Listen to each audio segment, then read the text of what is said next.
जय हिंद दोस्तों मार्केट में पनीर को लेके बहुत ही ज़्यादा धांधलेबाजी चल रही है। फिर ख़ास करके दिल्ली एनसीआर में चाहे वो गाज़ियाबाद हो, फरीदाबाद हो, गुड़गांव हो, पूरी दिल्ली एनसीआर में कहीं पे भी हो, डुप्लीकेट पनीर को लेके बहुत ही बड़ा स्कैम चल रहा है आप लोगों के हमारे हेल्थ के साथ में। दोस्तों आप लोग कहीं पे भी रेस्टोरेंट्स में कुछ खाने जाते हैं, रेस्टोरेंट हो, कैफ़े या फिर फुटपाथ के कोई भी दुकान में आप लोग शाम के टाइम में कोई पनीर टिक्की, कोई पनीर से बनी हुई कोई भी चीज़ आप लोग खाते हैं, 95% जो रेस्टोरेंट्स कैफ़े में डुप्लीकेट पनीर यूज़ होती है। अब ये डुप्लीकेट पनीर बनता कैसे है और इसको कैसे पहचाने, चलिए अब जानते हैं डुप्लीकेट पनीर यानी सिंथेटिक पनीर बनता कैसे है और ये सब पनीर खाने के बाद आपका क्या क्या नुकसान हो सकता है। तो दूध में से पहले पूरा प्रोटीन निकाला जाता है, प्रोटीन निकालने के लिए उसको उबाला जाता है, उबालने के बाद जब अलग अलग चीज़ें बनती है दूध से, उसके बाद दूध का सिर्फ पानी बच जाता है। फिर उसको गाढ़ा करने के लिए उसमें अरारोट मिलाया जाता है। अरारोट इसलिए मिलाया जाता है ताकि वो जो दूध का पानी बचा हुआ है वो पहले जैसा फिर गाढ़ा होकर दूध जैसा बन जाए।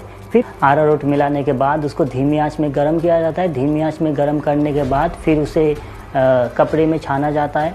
छानने के बाद फिर हमारे जैसे नॉर्मल पनीर बनता है, प्रोसेस सेम उसी तरीके से कपड़े में छाना जाएगा। फिर उसको ठंडा किया जाएगा। फिर उसका स्ट्रक्चर एकदम same to same duplicate paneer और ओरिजिनल पनीर में कोई आप फ़र्क नहीं कर सकते। खाने में भी कोई फ़र्क नहीं आप कर सकते या ना तो देखने में आप फ़र्क कर सकते। लेकिन एक चीज़ है कि उसमें कोई प्रोटीन नाम की कोई चीज़ नहीं है, केमिकल से बनी है। वो आपके पेट में जाके बहुत ही अलग अलग तरीके का बीमारी कर सकता है।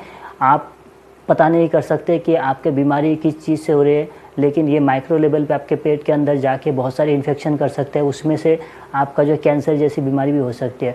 तो इसको पहचान आप नहीं कर सकते। आपको अगर रहना पड़ेगा, ब्रेड पकौड़े बेचते हैं, ब्रेड पकौड़े होता है 10 रुपये का, लेकिन उसके अंदर पनीर का जो पीस डाला होता है वो लगभग काफ़ी मोटा, काफ़ी बड़ा पीस वो लोग डालते हैं। तो आप कैलकुलेशन करिए कि 10 रुपये या 20 रुपये के ब्रेड पकौड़े के अंदर इतना बड़ा पनीर का पीस उसने कैसे डाल दिया। तो ये डुप्लीकेट पनीर होता है और इसको ऐसे देख के आप पहचान नहीं कर सकते। और ना ही मार्केट में आप जाके किसी चीज़ को आप निकाल के आप पूछ सकते हो कि ये डुप्लीकेट ओरिजिनल है। वो तो आपको खुद को देखना पड़ेगा कि आप कहाँ पे खा रहे हैं, वो लोग ओरिजिनल पनीर यूज़ कर रहे हैं कि नहीं कर रहे हैं। उसको पहचान करने का तरीका बहुत सारा है, लेकिन अभी वो मार्केट में जाके या खाने के लिए कोई रेस्टोरेंट में जाके वो पहचान आप कर नहीं सकते। तो सावधानी से आप लोग खाए, कहीं पे भी आप खा रहे हो सावधानी से खाए और इस चीज़ से आप लोग सतर्क रहे, ताकि ये जो स्कैम पनीर का चल रहा है यही है कि आप लोग सावधान रहे। और बाकी आपको देख के कभी पता नहीं कर सकते कि ओरिजिनल पनीर कौन सा है, डुप्लीकेट पनीर कौन सा है।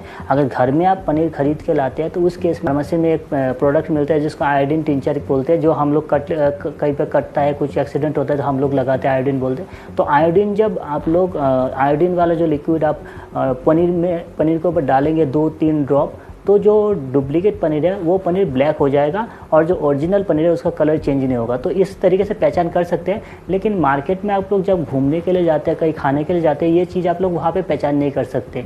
तो आप लोगों को सावधानी बरतनी ज़रूरी है, सावधान रहना ज़रूरी है कि आप लोग कहाँ पे खा रहे हैं, क्या कर रहे हैं, उसमें थोड़ा ध्यान रखिए। बाकी और डुप्लीकेट पनीर बनाने का और भी बहुत सारे तरीका है। ये तो पूरे दूध की पानी से बनाया गया है, लेकिन बहुत सारे तरीका है जिसमें पानी के साथ में पाम ऑयल मिला के, कुछ अलग अलग केमिकल्स मिला के भी बनाते हैं। उसमें भी आप पहचान नहीं कर सकते देखिए ओरिजिनल कौन सा है, डुप्लीकेट कौन सा है। मेरा कहना यही है कि मार्केट में डुप्लीकेट पनीर बहुत ज़्यादा चल रही है, खास करके दिल्ली एनसीआर में, क्योंकि यहाँ पे दिल्ली एनसीआर में क्या है कि पनीर टिक्की ये सब कुछ बहुत चलता है। तो इसलिए पनीर का जितना कंजम्पशन है यहाँ पे, सप्लाई उतना है नहीं, मतलब दूध जितना चाहिए उतना सप्लाई नहीं है। तो इस वजह से जो है डुप्लीकेट पनीर की जो फैक्ट्री है, इसका काम है, ये स्कैम है, बहुत ज़्यादा बढ़ गया है। हालांकि बहुत सारे जगह पे इसका जो है छापा भी पड़ चुका है, पुलिस भी उठा चुका है, लेकिन फिर भी कोई फ़र्क नहीं पड़ता। ये बनेंगे ही, ये लोग बनाएंगे ही, ये चोर है, ये चोरी करेंगे। लेकिन हम लोगों को सावधान रहना ज़रूरी है। और जहाँ पे भी आप लोग खाएँ सावधानी से खाएँ। धन्यवाद, मिलते हैं अगली वीडियो में।